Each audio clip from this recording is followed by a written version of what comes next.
It's hard to walk. It's hard to talk. I used to be a chatty box. I could talk and talk and talk. It's the simple things that we take for granted that are making life hard for Darcy James. I was diagnosed in 2001, 5 months after we were married. The 38-year-old is one of the 75,000 Canadians suffering from multiple sclerosis. Scared, unsure of the future. I had no idea what MS was and everything that could happen with it. MS is a neurological disease that affects the brain and spinal cord. It's actually the most common neurological disease amongst young Canadians. Todd Abercrombie of the MS Society says the disease is usually diagnosed in people between 15 and 40 years of age. Doctors don't know why, but it's 3 times more likely to affect women than men. It's definitely known as a northern type of a climate disease where you're further away from the equator, and we have found there is links to vitamin D. That is one research that's come through in the last recently. Symptoms for MS include pain, partial paralysis, numbness, and fatigue. Right now, there is no cure. It's not fatal, but it does leave patients susceptible to other diseases.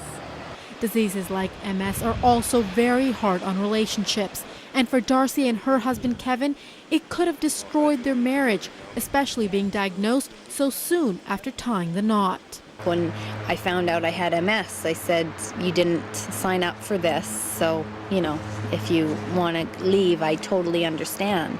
But he has been there beside me and helping me out. She said I didn't sign up for it, well, neither did she. And I know if the roles were reversed and it was me with MS, she would be there without question. So, that's what they say in your vows, for better, for worse, and, we're making the worst, trying to make it better. While anger is what they felt at first, Darcy and Kevin have channeled those feelings to help the cause. Our whole view on, our focus and our goal now is finding a cure for MS. And it's events like these that help pump money into research. And big breakthroughs have happened in the last 15 to 20 years. One of the most promising studies is from Italy called the Liberation Treatment. A researcher there has a theory that MS might be triggered because veins that drain blood from the brain are blocked. To help open them, doctors use a procedure called angioplasty. More research is still needed, but it gives hope to people affected by it, like the James.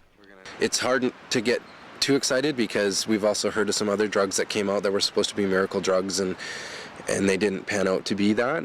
North America will follow suit and try to replicate what was done in Italy. Darcy is willing to try anything that will help her, so she's on a list for a similar research study scheduled to happen in Vancouver. The James believe there will be a cure, not when they're 70, 80, or 90, but in the near future. In Victoria, I'm Sucheta Singh, your health and wellness specialist.